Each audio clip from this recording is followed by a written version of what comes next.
I'm Matthew Farber. I'm a middle school social studies teacher. I teach 6th and 7th grade social studies, so, boots on the ground. Um, I'm a doctoral student in educational technology leadership. Just, I'm in that times where I'm awaiting dissertation committee feedback, so no pressure. Good luck. Purgatory, right? I also teach at the college level. I teach business and professional writing at Rutgers University part-time, and I also teach technology and social studies at New Jersey City University, where I am adjunct professor. I am a co-host of Game-Based Learning Radio for the BAM Radio Network, which is an online podcast. I'm a blogger for Edutopia. So I have a monthly or so blog about game-based learning. I wrote the book Gamify Your Classroom, a field guide to game-based learning. Pretty involved, lots of different projects. So yeah, I'm busy. Yeah, after that, I think that's all the time we have for this interview. So thank you. Yeah. Oh, thanks. Have a great night. So you're very involved, right? You do a lot of things, which is pretty impressive. We just kind of want to just look at some of these basic things. So how would you describe, gamification, or is it any different than game-based learning in your classroom? Yeah. So I've been thinking about this a lot, right? Or as you're academics, right? Thinking about thinking. Right. Right. Okay. So there are lots of definitions of game-based learning, gamification, and that sort of thing. And games too. And they're all competing and not exact definitions. A definition I like for game-based learning is a series of meaningful choices. And I also like that the structures create constraints that create creativity in a classroom, and also the structure create conditions for playfulness, not just getting the right answer, but play. And that's a big part, the play that happens within a game. So that's where I like to see the conversation of gamification. I use games as, and in my research I've seen this too early on, that game-based learning in the classroom is not just like educational technology in a classroom where it's supporting a curriculum. And that's what gamification can be, with badges, with quests, with the structures and feedback mechanisms that games have, level design. So it starts off, it's quite Vygotskian, it starts off scaffolding, right? And you start off easier and it gets more and more difficult. And then the boss level challenges you to apply all of your skills and keep trying. It shouldn't be easy until you finally break through, right? So that's gamification at its core. I like gamification also to play around the game. So unlike, or can be like that, it can support curriculum, like educational technology in that regard. But I also like to see gamification even more, grow more out of that, to be the game can be the central point of focus or the centerpiece of learning. You can use a game to deeply study and analyze a game in a classroom setting. I recently wrote about how I did this for Edutopia. I took this game called One Night Ultimate Werewolf, which is this game here. Okay. And everybody gets a card, right? And you're either, I don't know if you played it before or not, but you're either a villager or you are a, there are different roles, right? Or you could be a werewolf, right? And the werewolf, or you could be a werewolf, right? But there are, so everybody gets a card, they put it down, and you close your eyes. The app will tell you, everybody close your eyes. Then you open your eyes, and then you have to guess who is who, right? But there's a troublemaker, and the troublemaker, her action is to switch two people's cards. So the werewolves may not even be werewolves anymore. And basically, by the time you're done, you have to lie, cheat, well, not cheat, but lie and bluff to figure out who is who. So I used this in my classroom to teach historical empathy, and then we bridged over to the Salem witch trials, and then students made their own version of this game using characters from the Crucible. So it would be a historical version of how the interplay of false accusations were, that sort of thing. So the game became the central text for the class. Unlike using Google Docs, which it would not be the central text for the class. It would be supporting learning. So that's where gamification can be. Gamification can be that, and that's, I think, the best vision of it. Not just because I did it. I mean, I tried different things, but because it's engaging students to have a deep understanding and then remaking it and then owning it. I've seen a lot online, gamification becoming scavenger hunts and clues, which is okay up to a point. I'm not sure how much narrative is behind it. You really need a narrative to drive those meaningful experiences.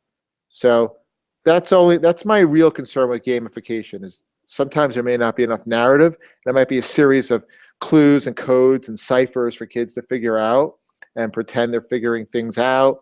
And I don't know. It might be engaging in the short term. I'm not sure what the research is on long term. Yeah.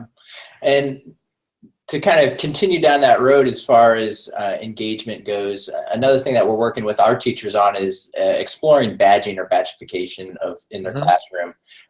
Is that anything you've experimented with or explored, and what are some of your thoughts around badging in the classroom? Yeah, I have experimented with it about 2 years ago. I used Class Badges, which is a company James Sanders started. He also does Breakout EDU, which I don't know if you've seen. It's sort of like an escape room in a box, right? And again, I like the concept. I don't know how all of them are playing out. Some of them might be a bunch of codes and ciphers, right? Which is engaging to a point. Where breakout rooms really work really well is when it's a cooperative game, like playing Pandemic in the classroom, or getting all together to figure out a solution. So as far as badges go, I experimented with Class Badges, and it was very hard to manage because we have an LMS already. So it was like another add-on for kids. It works better when it's fully integrated. I've seen it pretty well done with Resly, which was 3D Game Lab. Next year, our school is planning to go 1-to-1, and if that happens, I plan on using something like Resly, where you would have branched quests, so students get to choose what they want to do. So if I'm teaching about Asia, let's say, they could have a quest on Japan, a quest on China, and a quest on India. They could start with like a brain pop video just to get them going, and then get more deep, more complex, with an end goal in mind and that sort of thing. But again, what the quest structure and the badges that come with it, and it also uses experience points, I think that could be really meaningful too. Because experience points, you don't have necessarily the A, you have your top score, so you can keep going. So it has to be integrated, and it has to come with a full narrative. And it has to be heavily situated with student choice or teacher choice. You can't take the bloodborne pathogen video that teachers have to sit through every September and put it on Resly or some sort of like quest system and add badges and expect it to be engaging. That's a good point. So in looking if you're a teacher, and you've said things need to be kind of integrated, you've said they need to be, I guess, student-centered in so many words. What are some first steps you would tell a teacher to do if they want to do this sort of thing in their classroom? What would you say they need to focus on first? What students want to do, student feedback, play, actually. A high sense of play is important. Structure of a game can really get in the way. You shouldn't say this is how it should be done or how it should be played. Students should have room to play around. And I was recently reading the book Ambiguity of Play, which is like a seminal work from Brian Sutton Smith. And it was interesting what he wrote is that golf can seem like work, research can seem like play. And something like that, some sort of quote like that. So, you're kind of playing around with ideas. Some people are doing something you would perceive as a game, but it feels like work. So you have to keep in that open sense of play. I see that with a lot of good applications that apply constructionism, like Minecraft, Scratch, podcasting. Like when you're in Audacity and you're moving around, like the sounds and music, it really brings in that ownership and having fun with it. It's not really a game per se, and you don't have to look for everything to be a game per se, but that playfulness, that's what really makes it meaningful. That's great. And another thing, there's no magic bullet, as any teacher would tell you. There's no golden fleece, right? There's no magic lesson. There's no lesson I've ever done that's perfect right out of the box. There's always going to be student feedback, and it's important to get that student feedback and to have the students know that they're supposed to give you feedback. It's really good to treat all lessons like a beta test and to tell students that you need their feedback to make it better for the next class. That's great advice. You mentioned using Minecraft in your classroom, and I was kind of interested on how that was implemented as far as around history and how you integrated Minecraft in the class. There's another teacher I know, her name is Miriam Malmstrom, and her thing is follow the learning. So like ask the kids and see what they find interesting, engaging, and go there first. She asked me, she said, what would you use Minecraft for? You know, a history teacher would probably think, and the students really think, right, that they should build stuff. I should build Fort Ticonderoga. I should build, you know, Fort Necessity for the French and Indian War, okay? When we started the Jamestown unit, what I did first, before even teaching them about Jamestown, was I put them in Minecraft EDU, which was just purchased by Minecraft for Education or Microsoft. And I'm in God mode on my laptop, so I can control what they see in multiplayer. I can control, because they're playing on a server. And it's not expensive. It was like $100 and something from a PTA grant. So they're all working in groups. And I told them, you're going to be on this island. You should build things to survive. And good luck. I'll be at my desk, you know. So they're building things. Some listened, some didn't, you know. So you're in a strange land, give them a basic setup. And then they were playing in, you can change the mode. I played it in creative mode and peaceful setting. Then soon I changed it to be in nighttime. You can control day to night, real God mode. And then I made it survival. And then I ramped up the difficulty from peaceful to normal to difficult. Anybody that was not in an enclosure basically was attacked by a creeper and, you know, died in the game. You get respawned, right? But, you know, they died. And anybody that wasn't, we're like, well, what's the big deal? We made our buildings and we made our walls. Then afterwards, we were able to unpack those experiences. Why did you survive? Why did people survive in Jamestown? You know, what was important to do when you first get to a new land? What should the pilgrims have done? You know, why would the pilgrims be afraid to not, you know, it looks imposing to build buildings with spikes on the top of wood, right? The Indians would think you're threatening. But why would the settlers then do that? What's threatening them, right? So we have these conversations because they have now a shared experience to unpack and connect to the work. So yeah, there was an image I've seen from the Folger Shakespeare Library where they show kids holding up the Globe Theater made out of popsicle sticks. Now, what does that teach you about Shakespeare, right? It's the same thing. If you're building a bunch of forts to learn about American history, I don't know, that's not really teaching you much. It's actually the mechanic of building your forts is really teaching you architecture. It's not really what we're passing along. We should be teaching experiences, and that's how I used it. That's great. That's great. And so other people might say, oh, well, you're social studies, you're history. Do other teachers ask you, what about for math? What about for Spanish? Like, how are there other ways that you could use these Minecraft EDU or things like that you would suggest? Well, I know a teacher uses the manipulatives of 1 meter by 1 meter in Minecraft to create Mathcraft manipulative curriculum. I'm not sure how much that takes the fun out of the game, though. You know, it's kind of one complete package. Like I'll have students tell me they can only build so many meters high, and they understand, you know, how that works. You know, if you watch a child using command blocks, it's really integrated. You have to know almost trigonometry, basically, to know the, you know, the Cartesian coordinates and everything. When you're in Scratch, you have to know X and Y coordinates. And you want to know X and Y coordinates because otherwise your animation won't work. So it's creating those meaningful experiences and having it situated in something authentic, like designing a game or animation because you want to.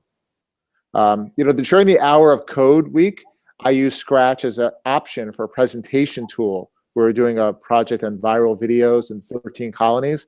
And a few girls and another class, a couple of other kids also decided they wanted to use Scratch and design on that. I didn't ask them to. They use it as a presentation tool, or as Mitch Resnick from MIT calls it, a means for self-expression. So they take a lot of ownership in that. They're not just like, again, the puzzle solving and coding is fun, but some also want to go further, and that self-expression piece really brings in a lot of ownership. As far as Spanish goes, obviously you could make it meaningful because you'd have to know the language to proceed, right? You could do that. Interactive fiction tools are fun. I like social gaming, like One Night Ultimate Werewolf.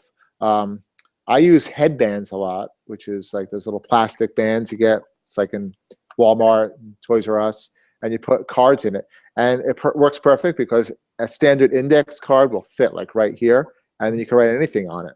And then students would have to know what that is to win the game. If it says, you know, I am an, I don't know how to say apple in Spanish. If I'm a naranja, is that in orange maybe? So if it says it on there, you better know what it means, right, to proceed in the game. So again, it's making it meaningful. That's really good advice. So obviously you're as deep into gamifying or gamification in the classroom as anyone we've talked to, but what kind of sparked that interest for you, or how did you venture down that road where now you're doing blogs and radio and podcasts and interviews with people like us about education and gamification? Well, I started reading Edutopia during when I was getting my master's degree, and I was like, hey, I could write that too, you know. And you know, as a teacher, I'm looking online and I'm curating content and material that's going to be engaging for my class. And I noticed something about game-based learning. I noticed the community was really like evangelizing it, like it's a cause. It's not just using it, right? They saw something that they really want to bring in. And I also noticed that the curriculum materials were really high quality. I'm using Michigan US today in my social studies class to teach about the 13 colonies leading up to the revolution. They're really high quality materials. You know, you're interacting with Phyllis Wheatley and colonial Boston, and you know, there's a lot of role play that goes on. You don't seem to get that in a lot of online lesson plans. So I started curating a lot, and I realized that maybe I should, you know, start writing about it and sharing what I find. My book basically puts everything into one house and explains what to look for in a game also. So yeah, that's really what brought me down the road. And you know, you can see the student engagement, and also it helps with learner equity. So you know, the games will adapt to the person, to the learner, and also the learner will adapt to the game. A couple more real quick questions for you. Where do you see gamification going in the next 4, 5, 6 years in education, especially with technologies that are emerging now? Good question. I'm not sure. You know, they took it out of the New Media Consortium, but I don't think they really took it out. There's a lot of like, oh wow, it's not in there anymore, right? But then they have like, you know, digital badging and micro credentials still in there. So it, you know, it's still there. It's just called different things. Yeah, I see it still here. I mean, it's still in. It's everywhere. It's ubiquitous on everything. You know, I put Amazon Prime on our Xbox One to watch TV, and I unlocked an achievement. Achievement unlocked, it said, for installing Amazon Instant. I'm not even, you know, I wasn't even literally playing a video game, right? So yeah, I got a pat on the back for that. Like I'm going to share that out or something, right? So it's everywhere, right? It's, it's in Fitbit, it's in Starbucks, it's all around us. And I don't think it's a negative, it's a nice positive. I see it staying around, sure. I like the idea of micro-credentials. I don't think it's going to replace something, though, like education as a whole. I don't think it's a major paradigm change, really. Like it's not like MOOCs replaced colleges, right? It's just something that's there, part of it. I think it's almost like transmedia, I would have to say. Like what Henry Jenkins said a long time ago, that there's not going to be one magic black box device that we're going to all listen to music on or watch TV on. It's going to be all over. I think the trick, though, is to have a platform that's going to be more uniform, because that's helpful. But for teaching, there are teachers that use badging for professional development. I know Laura Fleming does in New Jersey here. Lucas Gillespie does. So you can get badges, which is, you get certifications anyway when you go to professional development, show those hours. So I see it around. I don't know if I see it replacing what's already around. I just see it in the mix or becoming integrated. Very cool. Well, Matthew, thank you so much for your time. I know you're a very, very busy man. Absolutely. So we'll let you get back to the important things of educating the future of America. Thanks so much. Take care. Take care. Have a good day.